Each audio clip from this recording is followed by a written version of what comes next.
Hola, queridos telespectadores. Hoy tenemos a Bulat Yesiekin con nosotros.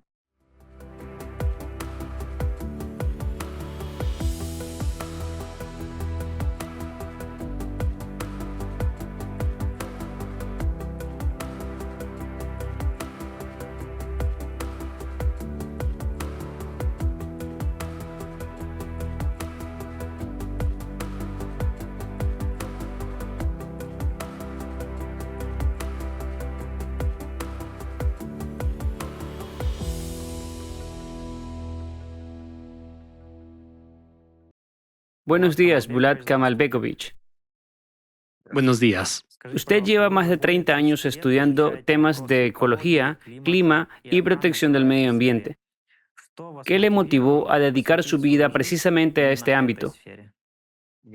Me alejé de mis estudios de posgrado en el Departamento de la Teoría de Máquinas y Mecanismos, donde trabajaba en la modernización de tecnologías de producción de ferroaleaciones para dedicarme a la ecología. Cuando visité fábricas masivas en Rusia y en Kazajistán, con cucharones del tamaño de un edificio de 2 o 3 pisos, llenos de metal fundido, me di cuenta de que ese no era el camino correcto para el desarrollo. Me trasladé a la protección ambiental en Karagandá, donde trabajé como ingeniero con equipos de protección del medio ambiente. Posteriormente, desempeñé durante muchos años el rol de experto ambiental. Cuando en Kazajistán se creó el primer Ministerio de Protección Ambiental, que en ese entonces era el Goskompriroda, me uní a la institución y llegué a ser jefe de todo el Servicio Estatal de Control de Protección y Uso de los Recursos Naturales. Fui también jefe del departamento de la capital cuando Almatý era la capital del país. Después pasé a trabajar en programas internacionales sobre ecología y desarrollo sostenible. Durante ese periodo participé de manera muy activa en todos los procesos de negociación relacionados con el clima, el agua, el desarrollo sostenible, la biodiversidad y otros temas. No solo participé, sino que promoví mis propuestas personales. De hecho, es un caso único. Mis sugerencias personales quedaron plasmadas en los documentos y decisiones de las cumbres de jefes de Estado de todo el mundo. Esto incluye la cumbre de Johannesburgo en 2002 y la cumbre de Brasil en 2012. Además, durante las negociaciones del Protocolo de Kioto, convencí al gobierno y posteriormente a otros países de que tanto Kazajistán como otras naciones debían asumir compromisos voluntarios para reducir las emisiones. No solo los países ricos, sino que todos los países debían abordar estos temas. Así que mi actividad internacional ha sido bastante intensa. Me ha brindado una visión clara de los acontecimientos actuales, así como de las oportunidades y desafíos que enfrentamos hoy en día. Actualmente observamos una situación en la que aumentan los desastres naturales. En algunas zonas se producen nuevos fenómenos y los ya existentes se intensifican. ¿Cómo caracterizaría en general esta situación climática a escala mundial? Yo recomendaría basarse en los informes de los principales centros internacionales de distintos países, como los de Alemania, Suecia y los centros de la ONU, que son unánimes en sus conclusiones. Hemos alterado el equilibrio del sistema climático global, un sistema muy inercial y complejo que incluye los océanos. Es decir, hemos provocado un cambio climático y los informes indican que este cambio ya no se puede detener. Es decir, hemos pasado el punto de no retorno. Y aún así, seguimos destruyendo la naturaleza, a pesar de nuestras declaraciones rimbombantes, los fondos y la financiación destinada a este fin. Hoy somos testigos claros de las primeras manifestaciones del cambio climático. Ha mencionado los océanos. ¿Qué hemos alterado concretamente en el sistema oceánico? Según los últimos datos, los océanos se están calentando rápidamente. ¿Se imagina el inmenso poder de los océanos para elevar la temperatura oceánica en 1 grado? ¿Qué tipo de cambios globales son necesarios para que esto ocurra, incluyendo el deshielo de glaciares, incendios forestales, sequías, inundaciones, etcétera? Todo esto es una manifestación de la alteración del sistema climático global, que son como los primeros signos de perturbaciones, y como dicen los científicos y centros de investigación, esto es solo el comienzo. Así que los incendios forestales, por ejemplo, no son causados por la mano del hombre. Quiero decir que nadie va por ahí prendiendo fuego, como se informó en algunas noticias. Hay un factor humano, pero la cuestión es que las estadísticas que muestran los incendios globales en todo el planeta indican que los incendios empiezan a arder donde antes no ardían. Es decir, el clima se ha vuelto más seco y donde los bosques eran húmedos, incluso los bosques tropicales húmedos, hoy arden. ¿Podría indicar la razón por la que se produce un calentamiento tan fuerte del océano y qué contribuye a ello? El aumento de la temperatura de todo el planeta. Es decir, el aumento de la temperatura del planeta es como el aumento de la temperatura corporal de una persona, que indica que la persona está enferma. En otras palabras, es uno de los criterios, indicadores de deterioro de la salud.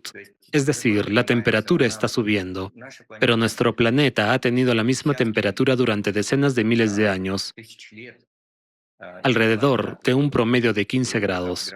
Es la temperatura media en el planeta que fue mantenida por la naturaleza. No somos nosotros, por supuesto, no son las personas las que mantienen esa temperatura. Se trata de un proceso natural complejo que no solo no podemos repetir, sino que ni siquiera comprender. Es decir, todos estos procesos están asociados al intercambio global de agua, a los ciclos globales del agua, a la transferencia de sustancias, de energía, al uso de la energía solar. Es decir, todo este equilibrio de la energía solar y la biomasa, el suelo, los bosques, juntos, ellos, toda la naturaleza, mantuvo las condiciones adecuadas para la vida humana. Es decir, una persona vive en un rango muy estrecho, un rango de temperaturas, presión, humedad, calidad del aire, y otros parámetros. Y estas condiciones fueron mantenidas por la naturaleza.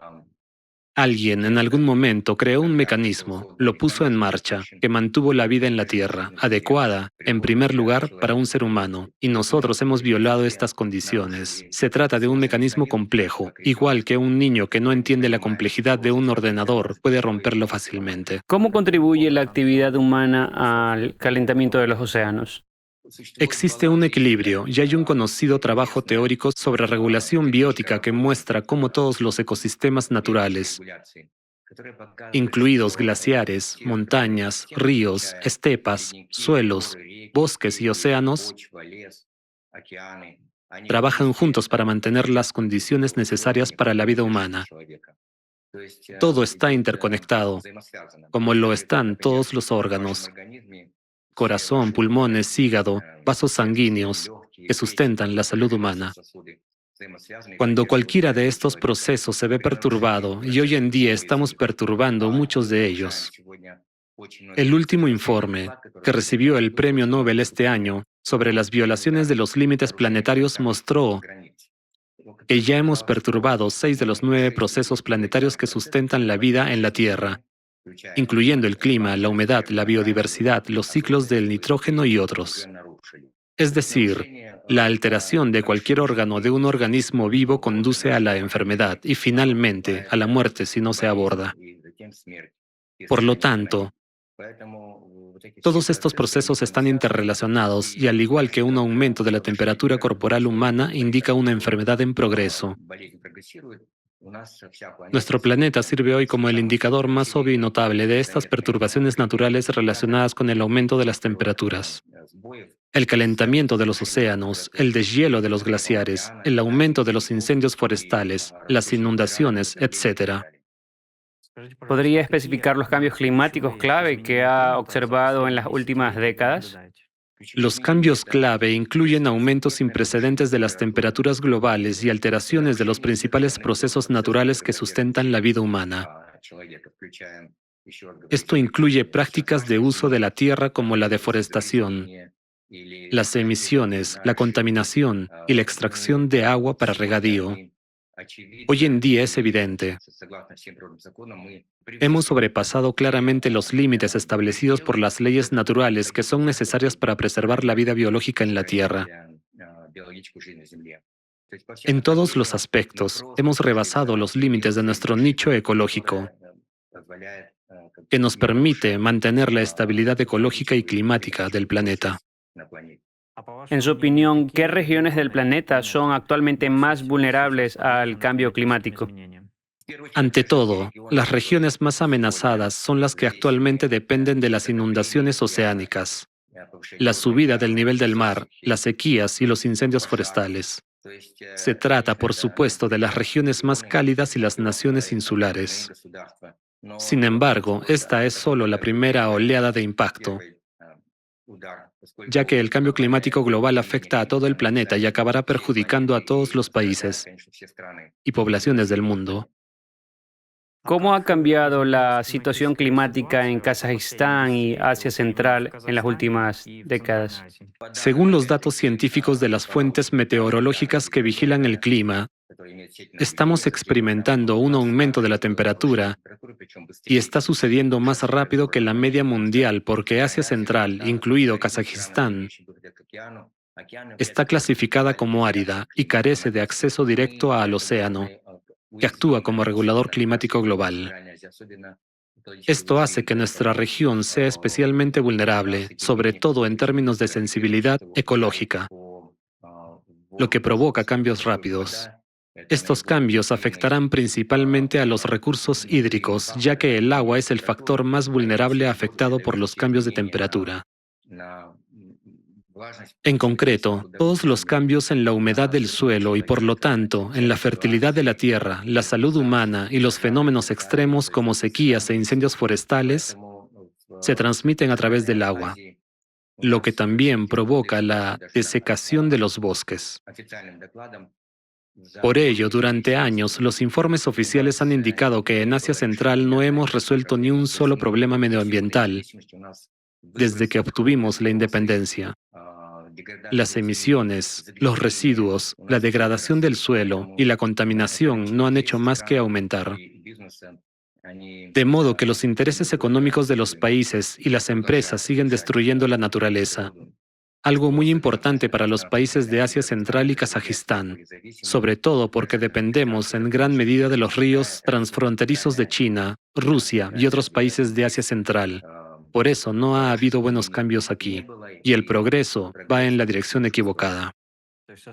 Entonces, el principal problema es la creciente escasez de agua potable que empeora con el tiempo.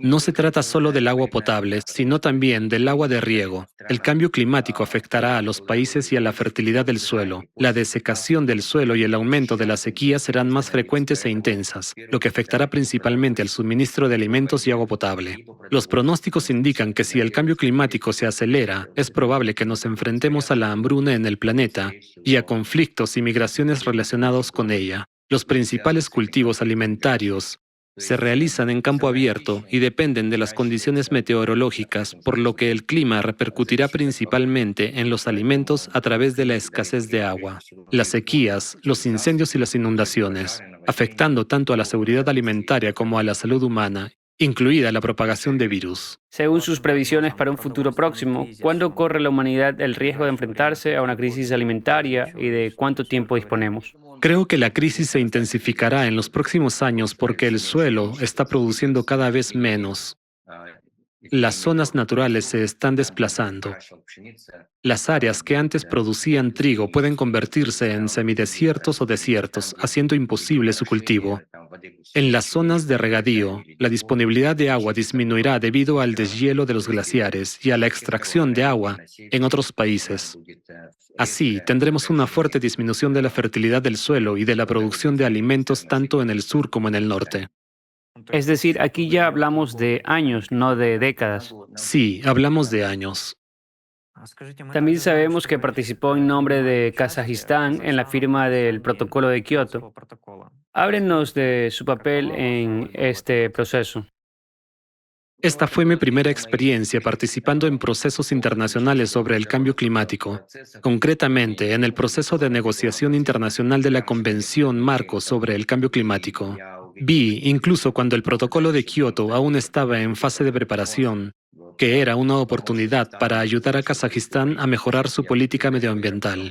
Como ya he mencionado, al haber trabajado a nivel nacional, local y regional, vi que tenemos leyes muy débiles, requisitos medioambientales débiles. Esperaba que los compromisos internacionales del Protocolo de Kioto empujaran a los países a buscar soluciones más eficaces y a adoptar leyes más estrictas. En consecuencia, apoyé activamente la firma del Protocolo de Kioto. Y en aquel momento, convencí al Ministerio de Ecología del gobierno e incluso se emitió el correspondiente decreto presidencial, no solo sobre la ratificación del Protocolo de Kioto, sobre la adhesión, sino también para que Kazajistán asumiera compromisos voluntarios de reducción de emisiones, aunque no estuviéramos obligados a ello en virtud del convenio.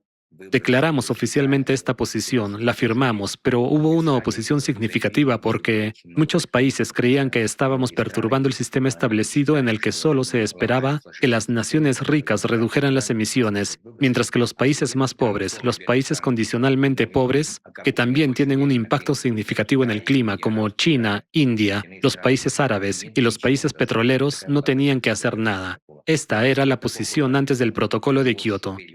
Pero el Protocolo de Kioto fue firmado por muchos países, aunque, como ha demostrado la experiencia, no tuvo ningún impacto en la situación y resultó ser solo un negocio verde disfrazado de ecologismo. Por eso Japón, el país anfitrión del protocolo, fue uno de los primeros en retirarse de él. Resultó ser un engaño. Entonces no se implementó porque... No, se implementó según sus plazos, pero no dio resultados. Todo se convirtió en especulación y comercio, como suele decirse, de aire caliente. Es decir, no hubo una reducción real de las emisiones. Los países se limitaron a transferir sus obligaciones de reducir los gases de efecto invernadero sin ninguna acción real, lo que hizo que todo el proceso resultara ineficaz a pesar de los extensos debates sobre los artículos y las normas del protocolo. Es decir, ahora ha sido sustituido por el Acuerdo de París. ¿A qué retos se enfrenta la comunidad científica de Kazajistán a la hora de abordar cuestiones medioambientales y climáticas? Los retos no son solo para la comunidad científica, sino para la sociedad en su conjunto. El año pasado publicamos varias declaraciones en nombre de organizaciones públicas de Kazajistán y Asia Central, en las que destacábamos que, a pesar de los compromisos de los países, las leyes, los acuerdos y el aumento de la financiación, las emisiones siguen aumentando y persiste la degradación del medio ambiente. Incluso hubo un discurso presidencial en el que se afirmaba que el gobierno se limita a imitar la política medioambiental, engañando tanto a los presidentes como al público y a la comunidad mundial.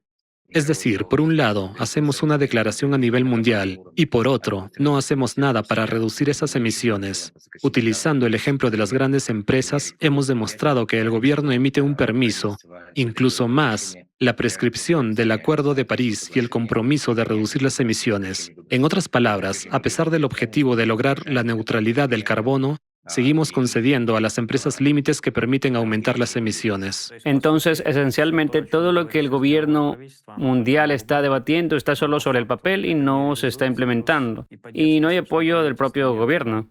No, resulta que todas estas declaraciones rimbombantes, imagínense, llegan 50, 60.000 personas, entre ministros, jefes de Estado, científicos y expertos, a estas conferencias. Debaten, aprueban enmiendas, leyes, redactan textos, los negocian, trabajan durante 10 o 15 días, y eso 2 veces al año. Y al final resulta que regresan a sus países, es decir, todo se reduce a pensar en el dinero. ¿Quién debe aportar fondos? ¿Quién debe recibirlos? Se crean fondos de miles de millones, pero en la práctica, los gobiernos vuelven a sus lugares y no cambian sus políticas. Siguen implementando las mismas políticas que tenían antes de esos compromisos y declaraciones, continuando con el aumento de la carga sobre la naturaleza. Aparte del problema que acaba de mencionar, ¿qué otros problemas existen actualmente en las ciencias del clima y de la Tierra? Abordar estos problemas podría suponer un avance en la ciencia y, lo que es más importante, contribuir a preservar la vida humana y el planeta en su conjunto. Hablando de ciencia, he pasado algún tiempo trabajando sobre el terreno y realizando investigaciones, y puedo decir que uno de los principales problemas es que la ciencia sigue teniendo muy poca influencia en la política. La ONU incluso ha emitido varias declaraciones sobre cómo los datos científicos todavía no se toman en cuenta en el centro de las decisiones políticas. La ciencia solo se financia y se tiene en cuenta cuando se alinea con los intereses de las autoridades y las empresas. Así que el papel de la ciencia hoy en día es muy lamentable. Por eso, por supuesto, necesitamos centros científicos independientes con financiación independiente. En cuanto al principal problema científico de los programas globales sobre el cambio climático, del que se habla cada vez más alto, es la desproporcionada atención que se presta a las emisiones de gases de efecto invernadero. Las emisiones de gases de efecto invernadero están lejos de ser el único factor que impulsa el cambio climático. La atención prestada a las emisiones y la energía se debe principalmente a los intereses comerciales de quienes financian las convenciones sobre el clima. Así que, esencialmente, si un proyecto es rentable para el gobierno, invertirán en él, lo que significa que generará un rendimiento. Pero si no es rentable, nadie le dedicará tiempo ni dinero, aunque pueda dar resultados y ayudar a resolver el problema. Esa es la realidad en todo el mundo, en todos los países. Pero no se trata solo de lo que es rentable para el gobierno, sino de lo que es rentable para las empresas. Hoy en día, los gobiernos como tales se han transformado. Ya no son los reguladores entre los intereses empresariales, la población y el medio ambiente en la mayoría de los países. Ahora están totalmente bajo el control de las empresas y lo que tenemos es una nueva formación, empresas-gobierno. Si este sistema empresas-gobierno no obtiene beneficios, no financiará ni apoyará determinados proyectos. En cuanto a lo que realmente hay que hacer para mejorar la situación medioambiental, como simplemente dejar de quemar carbón sucio, esas medidas se retrasan con diversas excusas. Dirán que necesitamos más estudios, evaluaciones de viabilidad o que es tecnológicamente imposible, pero detrás de todo eso hay un ordinario interés empresarial.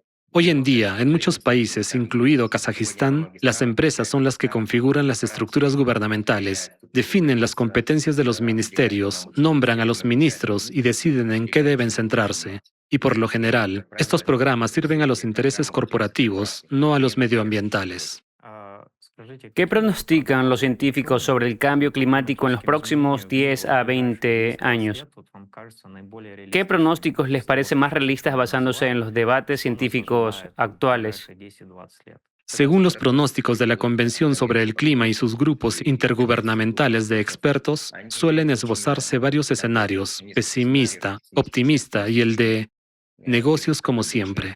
Sin embargo, la vida demuestra que el peor escenario tiende a materializarse. El pronóstico más conocido fue el informe Los límites del crecimiento del Club de Roma en 1972, que indicaba que a principios de la década de 2020 la humanidad se enfrentaría a un colapso de la seguridad alimentaria, crisis sanitarias debidas a los virus, aumento de la contaminación ambiental y colapso climático, incluidas alteraciones de los ciclos del agua. Todo ello fue modelado como uno de los escenarios y se está cumpliendo como el peor de ellos, con exactitud.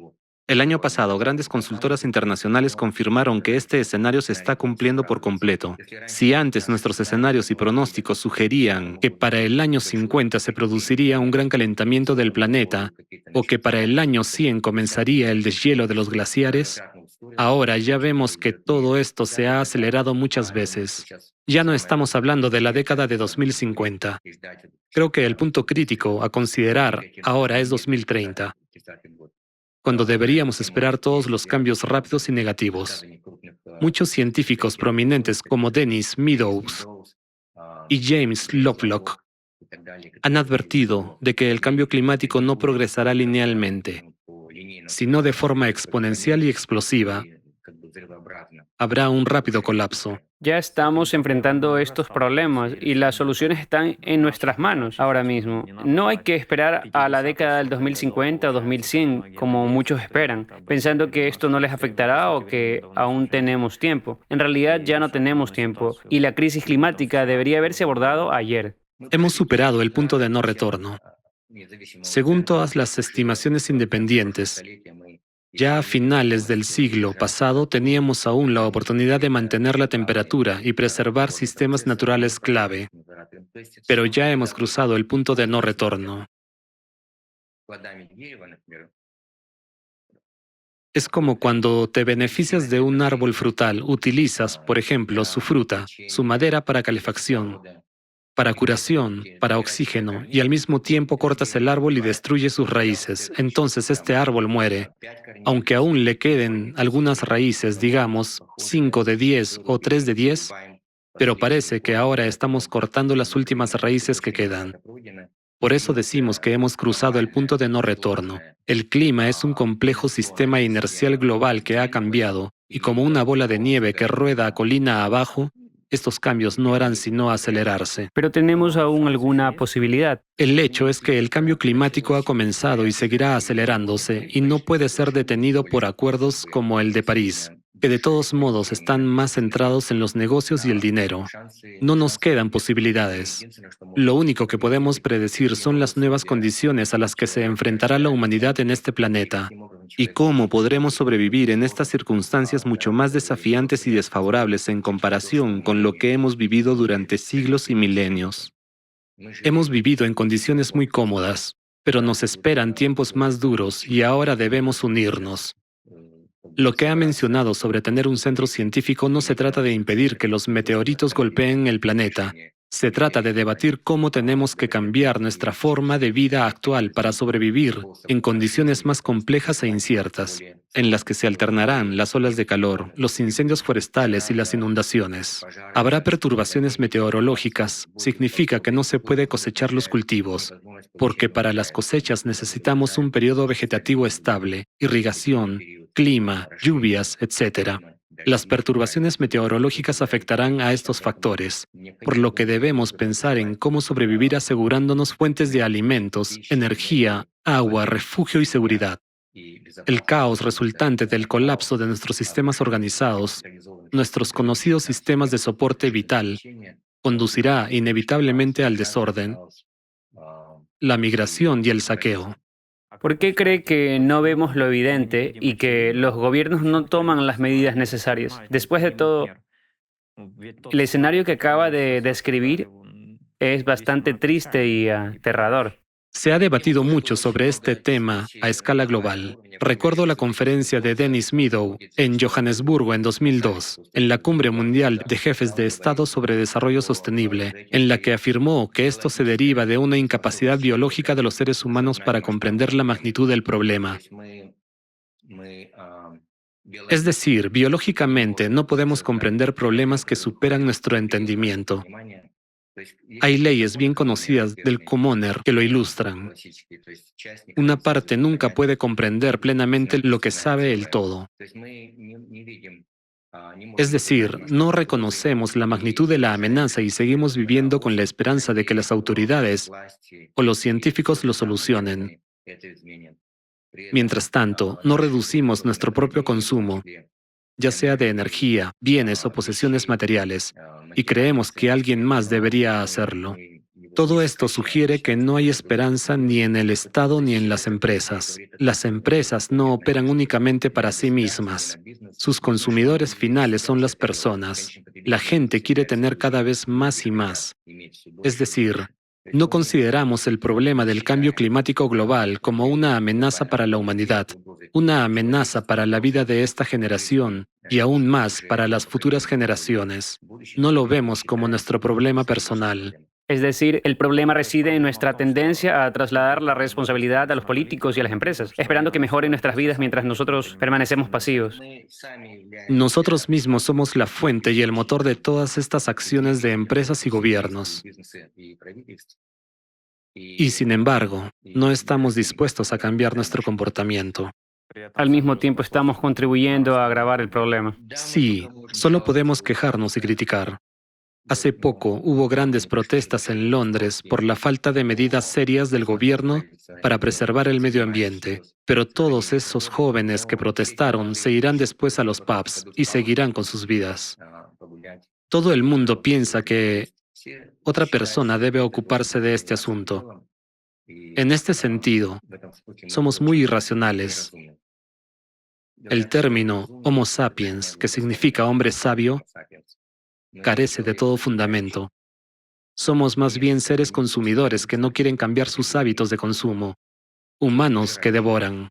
Gracias por su respuesta. ¿Y cómo valora los esfuerzos del público para combatir el cambio climático? ¿Es posible que nosotros como humanidad nos unamos y dejemos de ser consumidores y de trasladar la responsabilidad al gobierno, a las empresas, etcétera, y por fin resolvamos este problema? Es posible porque si usted deja de comprar, por ejemplo, gasolina, entonces cambia la actividad de las gasolineras y los pozos petrolíferos.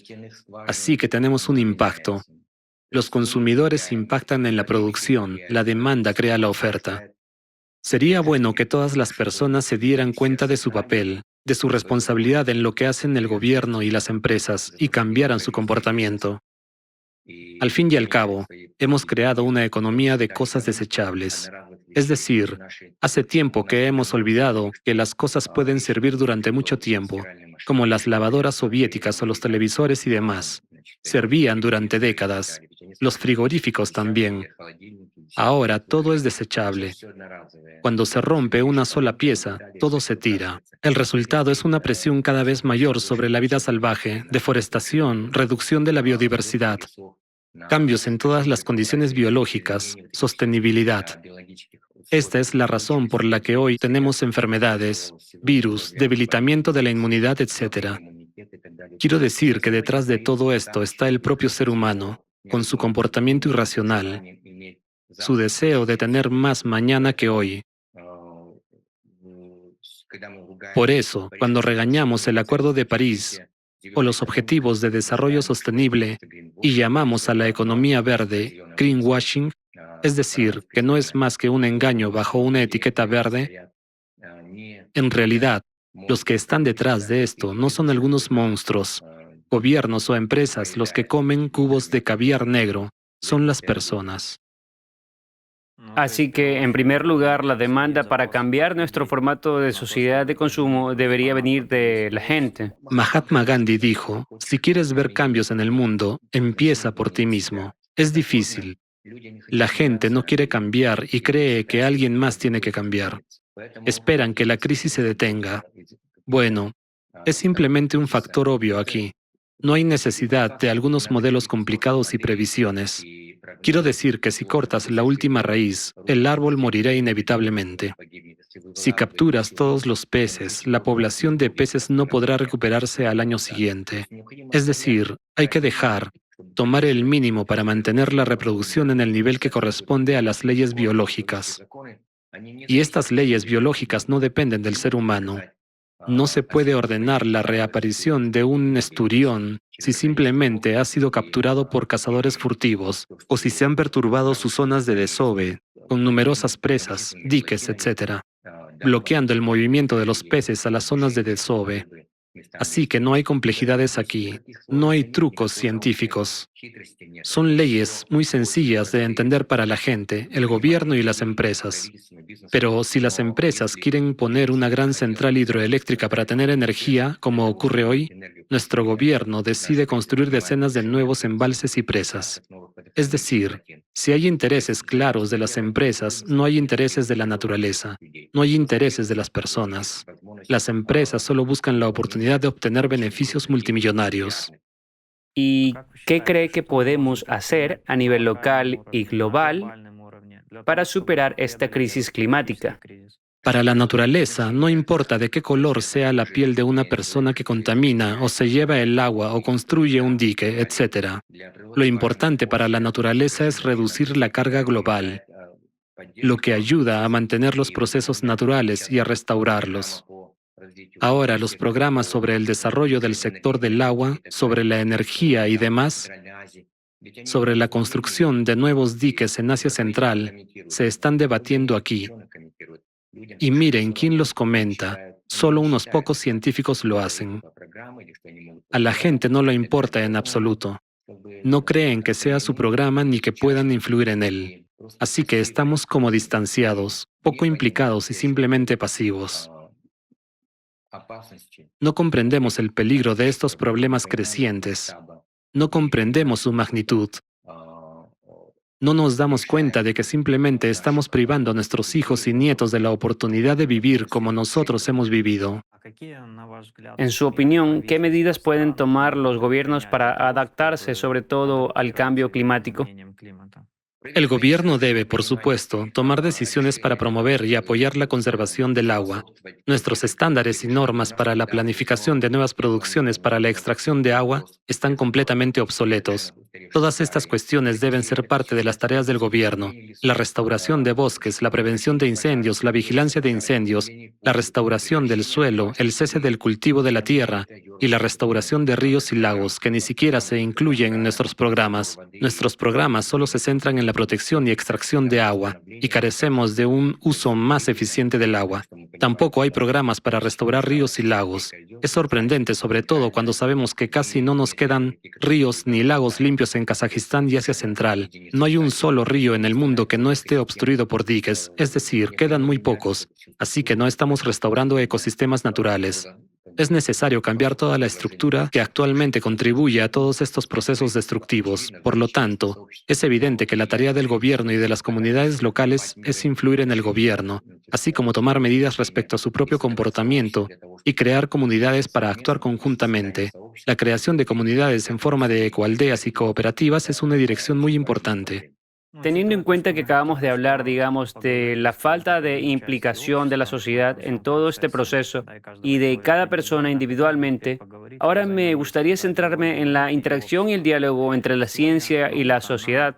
Hoy en día la ciencia, como hemos mencionado, está bastante alejada del público. Vemos muy poca cobertura de los medios de comunicación sobre el trabajo científico que se realiza en nuestro país y en todo el mundo, sobre los logros, los descubrimientos y los verdaderos héroes de la ciencia, por así decirlo. En última instancia, el objetivo de la ciencia es servir a la sociedad mediante la adquisición continua de conocimientos, mejorar la vida de las personas, desarrollar y hacer avanzar constantemente a la humanidad. ¿Cómo podemos establecer y abrir un diálogo entre la ciencia y la sociedad para garantizar que la gente reciba información fiable y de primera mano sobre el clima? Hoy en día, la sociedad está cada vez más preocupada por el creciente número de desastres naturales y digamos que no encuentran respuestas a estas preguntas. ¿Cómo podemos sincronizar este proceso para que la gente esté mejor informada de lo que ocurre y pueda también participar directamente e interactuar en él?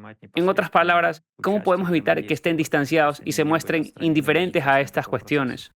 Creo que la gente está realmente confundida porque, en medio de la abundancia de información actual, numerosas encuestas realizadas en varios países vecinos de Kazajistán muestran que la gente da prioridad a cuestiones como el precio de la vivienda y el aumento del costo del combustible por encima de las preocupaciones ecológicas y de la vida misma. Es decir, están dispuestos a vivir en la contaminación, respirar aire sucio y beber agua insalubre, pero si se intenta subir el precio del combustible, están dispuestos a protestar en las calles. Esto indica que las prioridades de la gente están completamente distorsionadas. Demuestra que no entendemos qué es más importante para un ser humano, para la salud y para nuestras vidas. Así pues, la ciencia también tiene parte de culpa en esto, porque la investigación científica es numerosa, fragmentada, caótica y no está sistematizada. Es imprescindible tener no solo un gran centro como supercerebro, como ustedes proponen, sino que necesitamos un mecanismo de sistema independiente que seleccione los trabajos, descubrimientos y propuestas más importantes y su promoción. Llevo 40 años en este campo como profesional y de la gran cantidad de investigaciones he identificado y seguiré apoyando y promoviendo una tecnología que Eslovaquia ha llamado el nuevo paradigma del agua. Etiopía se refiere a ella como la gran revolución del agua, mientras que en Rusia una comunidad científica la reconoce como el método Potapenko-Lukin para la restauración del suelo y la rehabilitación de los ríos.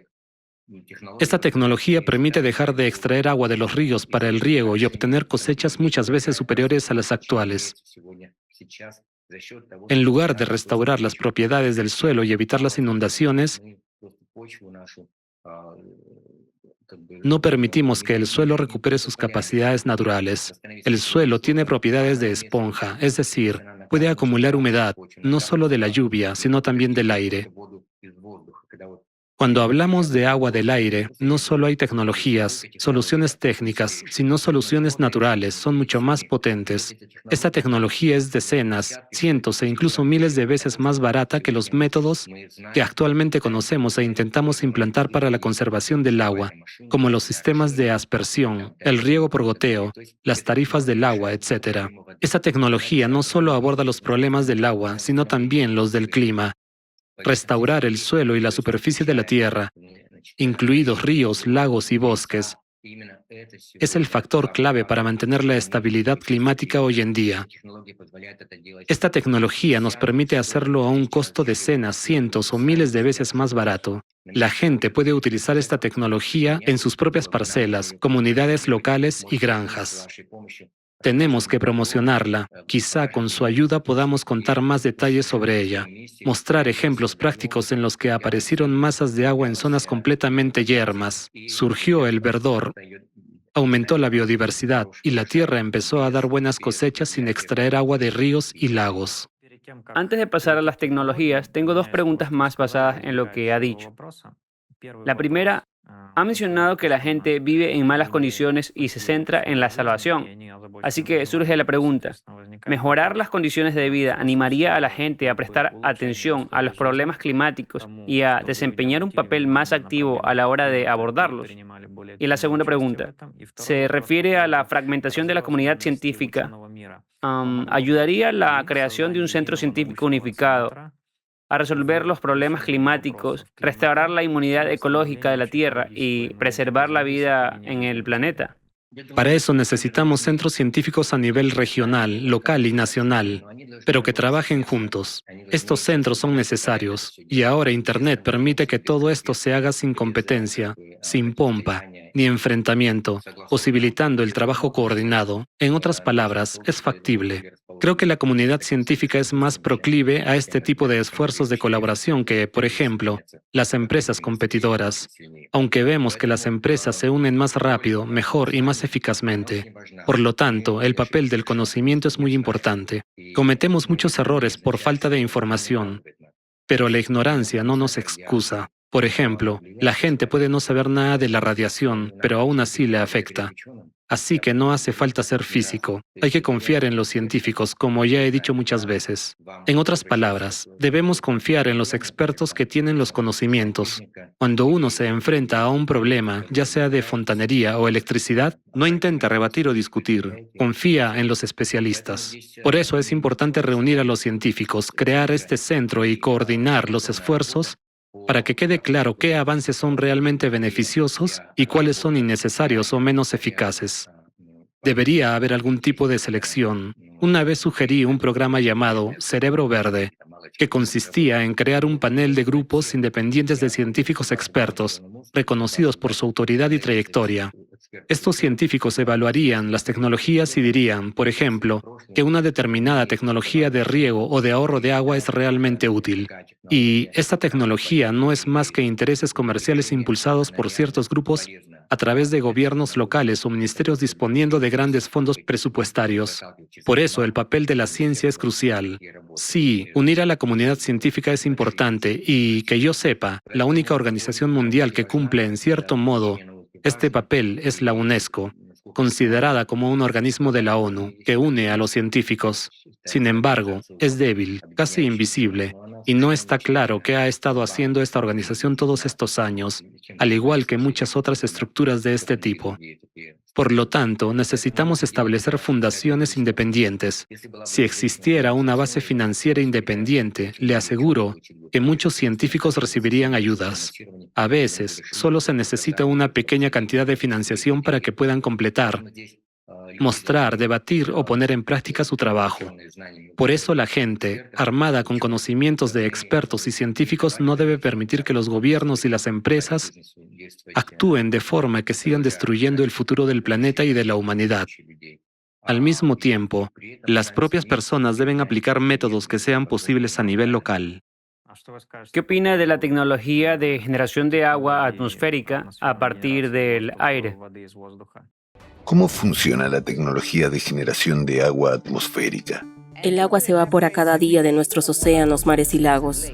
Cuando llega a cierta altura, por encima de cierto punto, se enfría hasta el punto de rocío y se convierte en una nube. Y entonces, por supuesto, el viento arrastra esa nube. Cuando su temperatura desciende por debajo del punto de rocío, se convierte en lluvia y vuelve a cambiar de estado. No estamos reinventando la rueda, ¿de acuerdo? Por el momento hay tres si se considera la mezcla, pero en realidad dos métodos de obtener agua del aire. Uno es a través del uso de un material intermedio, por ejemplo una malla o un desecante a través del cual se hace pasar el aire y este absorbe esencialmente la humedad o induce la condensación. Y el otro método es bajar la temperatura del aire al punto de rocío para que el agua se condense naturalmente. Se trata de una tecnología que permite crear agua en cualquier lugar, porque el principio mismo de esta tecnología es que la calefacción y refrigeración crean condensación. Así que, ya sea en el Valle de la Muerte, en Nevada o en el desierto del Sahara, podemos generar agua allí. Es decir, podemos generar agua en cualquier parte del planeta. El principio de funcionamiento del dispositivo es el siguiente. Primero, se filtra el aire que entra en ella. El agua se condensa a partir de la humedad que hay en el aire. Así, lo único que extrae el dispositivo es una molécula de H2O, que es más pequeña que una partícula de microplástico. La filtración lo elimina todo. Y luego, cuando entra en el depósito, antes de que llegue al consumidor o a las personas que utilizan el agua, pasa por otra gran sección de filtración de carbono con plata añadida. Por lo que el proceso no solo impide el crecimiento de bacterias, sino que elimina cualquier otra cosa que haya en el agua.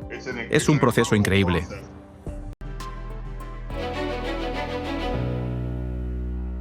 Hay que ofrecer una solución a la gente y una de esas soluciones es implementar de manera generalizada tecnologías relacionadas con los GAA, los llamados generadores atmosféricos de agua, junto con generadores sin combustible. Ya existen muchas empresas que ofrecen estas tecnologías, las cuales nos pueden proporcionar energía limpia y fuentes de agua respetuosas con el medio ambiente. Esto podría mejorar significativamente nuestra situación medioambiental y contribuir a la limpieza de los océanos. Ya he mencionado antes que existen tecnologías que pueden extraer agua directamente de la atmósfera. Por ejemplo, en Uzbekistán existen incluso reglamentos especiales para la compra masiva de este tipo de tecnologías. La idea es colocar un pequeño contenedor en un patio que dé servicio a varios hogares. Se instala un panel solar que genera agua limpia diariamente en la cantidad requerida, cientos de litros de agua limpia. Propuse esta idea en una cumbre sobre desarrollo sostenible celebrada en Río de Janeiro en 2012. Pero por desgracia, mi sugerencia no fue tomada en cuenta. Recomendé seleccionar 5 tecnologías clave en cada ámbito, ya sea el suministro de energía, agua, alimentos, vivienda u otros, que proporcionaran estos elementos esenciales de la forma más asequible y accesible, es decir, tecnologías fiables, probadas y con la mejor relación costo-eficacia. También sugerí dar luz verde a estas tecnologías eximiéndolas de todos los impuestos y derechos de aduana, estableciendo centros de formación, centros de distribución, programas de subvenciones, etc. En otras palabras, podríamos haber resuelto muchos problemas. Sin embargo, parece que estas ideas mías son simplemente una utopía, porque quieren que compremos productos más caros, desechables y que sigamos consumiendo sin parar, es decir, que dependamos de ellos. Por eso el papel de las comunidades sociales es crucial para crear un movimiento alternativo que promueva soluciones prácticas que la gente entienda y encuentre significativas. Hay muchas tecnologías de este tipo. Como he mencionado antes, cuando trabajamos en el proyecto de Centro Regional del Banco Mundial, identificamos más de 100 tecnologías en diversos campos que proporcionan acceso a agua limpia o energía asequible. Por ejemplo, tomas una vieja antena parabólica de televisión, la cubres con papel de aluminio y la concentración de rayos solares te permitirá generar energía sin quemar madera ni carbón. Esto es especialmente útil en en países meridionales como Pakistán, Kazajistán, Tayikistán, Turkmenistán, etc. Así que de esta manera puedes disponer de energía simplemente gratuita. En solo 10-15 minutos, esta tetera o esta olla va a hervir. Hay muchas tecnologías de este tipo. Ofrecen energía perpetua, gratuita o muy barata. Por ejemplo, utilizando antenas de televisión desechadas y papel de aluminio. ¿Cuánto cuestan? Unos $20. En una de sus últimas entrevistas, usted dijo, cito, la gente debería empezar a aprender a sobrevivir, no solo a adaptarse al cambio climático. Con ese fin, usted inició una recopilación de las tecnologías más sencillas del mundo para la salvación de la humanidad en condiciones en las que no hay agua, calor, electricidad, alimentos, etc. Acaba de hablar parcialmente de ello. ¿Podría hablarnos de esta iniciativa y en general cuántas tecnologías operativas han encontrado y recopilado? Fue iniciativa mía reunir a personas con ideas afines de distintos países, especialmente, en primer lugar, de los países de Asia Central como Uzbekistán, Kirguistán, Tayikistán, Turkmenistán y Kazajistán, para analizar juntos el uso de tecnologías tan asequibles y eficaces. Quiero decir, asequibles en términos de dinero y complejidad. Recoger información de ellos, crear libros de referencia en 5 idiomas, de todos los países de Asia Central, realizar formaciones masivas a nivel de comunidades locales, es decir, no en ciudades, sino en pueblos, granjas, etc. Y luego crear una base de datos para que haya enlaces a fuentes en Internet, en YouTube, que muestren paso a paso cómo se puede crear, construir, fabricar y trabajar con esta tecnología. Es decir, hemos recopilado más de 100 tecnologías baratas relacionadas con el agua, la alimentación, la energía, la vivienda y otras. Tenemos una base de datos con enlaces. Quizá algunos enlaces estén obsoletos, pero la dirección es clara y obvia. Por supuesto, es necesario proporcionar estas tecnologías a la gente porque los problemas surgen cuando ocurre algún colapso, especialmente debido a la dependencia de los sistemas centralizados de suministro de energía y recursos vitales. Por ejemplo, el sector energético se vuelve cada vez más vulnerable en condiciones de cambio climático. Los sistemas centralizados de suministro de energía, alimentos y agua probablemente se derrumbarán bajo la presión de los procesos naturales adversos. No lo resistirán. Por eso, a partir de hoy, todos los países, especialmente Kazajistán, tienen que pasar estratégicamente a la descentralización de los sistemas de apoyo a la vida, los sistemas locales, fuentes locales de agua, energía y alimentos locales. El sistema local es una amenaza y un fin para la corrupción, porque en el corazón de la corrupción está la gestión de flujos centralizados de dinero y decisiones. Por eso es necesario difundir estas tecnologías y explicarlas a las personas. Cuando ocurrió el colapso energético en Ekibastuz, la gente no sabía cómo calentarse. Simplemente envolvían a sus hijos en mantas, pero deberían conocer estas tecnologías. Hoy en día son cruciales en el contexto de los rápidos cambios climáticos, que afectarán principalmente al agua, la energía, los alimentos y la vivienda. ¿Podría decirnos si existe otras tecnologías innovadoras, modernas, que puedan ayudar a la humanidad frente al cambio climático global? Hay muchas, estoy seguro. Conozco personalmente a un inventor que es un físico inventor hereditario. Incluso sus antepasados eran colaboradores de Nikola Tesla. Es simplemente un genio. Al igual que Tesla, ve esta tecnología en sus pensamientos y en su cabeza.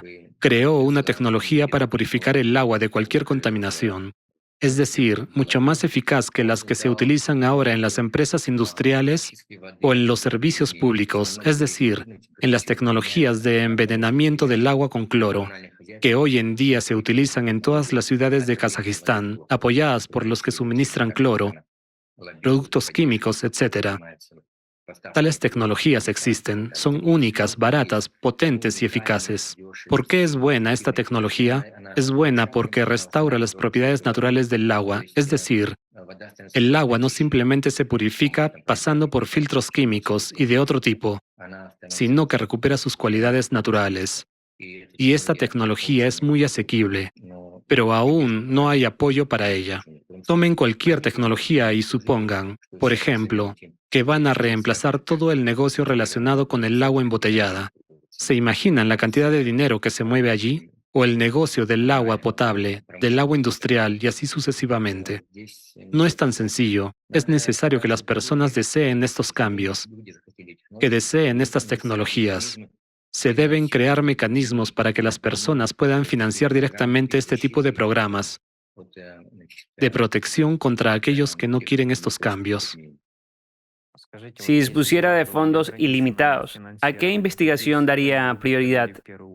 En primer lugar, lo sé bien, al nivel global, el principal trabajo que no se ha hecho hasta ahora debe llevarse a cabo. Es la evaluación de los ecosistemas naturales más importantes que son vitales para mantener el clima. Tenemos que identificarlos y evaluarlos. Yo participé en una evaluación así, la evaluación de los ecosistemas en el umbral del milenio, realizada por la ONU. Sin embargo, era débil y no tenía este enfoque específico. Se limitaba a analizar qué funciones de los ecosistemas estaban fallando. Medían cosas como la cantidad de bayas, setas que recogen la gente, el turismo, etc. Es decir, factores absolutamente de tercera categoría. La evaluación debe determinarse por el criterio principal. Su importancia es la preservación del clima, los ciclos del agua y, en general, la preservación de las condiciones de vida. Esta evaluación debe realizarse urgentemente. Después de esta evaluación, independientemente de dónde se encuentren esos ecosistemas naturales, en Asia, África, Europa, América o cualquier otro lugar, hay 3 direcciones clave en las que centrarse. La primera es la dirección global, evaluación de los ecosistemas y su protección jurídica, financiera e institucional. La segunda dirección es la inyección de tecnología, no solo formación, sino también la transferencia de tecnología. Por ejemplo, en China, para resolver el problema del smog, simplemente empezaron a sustituir las estufas estatales de las casas particulares por otras más eficientes energéticamente que permitían quemar 2 o 3 veces menos carbón. Una solución sencilla, no hace falta probar, justificar, imponer impuestos, introducir mecanismos comerciales como el Protocolo de Kioto. Basta con tomar esta tecnología y aplicarla. Todos estos parámetros deben tenerse en cuenta, por lo que hay muchas soluciones de este tipo aquí. La tecnología es lo segundo. Y la tercera solución es la unificación según 8 principios. Yo los llamo una cooperación de cuenca social. La gestión fragmentada en administraciones y departamentos territoriales separados, y los estados. También debería llevarse a cabo mediante la creación de esta gestión integrada de cuencas a través de una sociedad anónima, donde la gente no solo decida activamente, sino que la gente se convierta en accionista y vea en qué invierte dinero, qué programas gubernamentales está dispuesta a financiar y qué productos y servicios está dispuesta a confiar a las empresas. Esto va a cambiar. Es decir, una sociedad anónima basada en un enfoque ecosistémico, basado en el principio de cuenca. Gracias, Bulat Kamalabekovich, por una entrevista tan detallada. Creo que será un paso bastante bueno para informar a la gente sobre los problemas climáticos actuales y sus soluciones. Espero que no sea la última vez que nos veamos y que nuestro trabajo siga siendo productivo. Gracias a ustedes y buena suerte.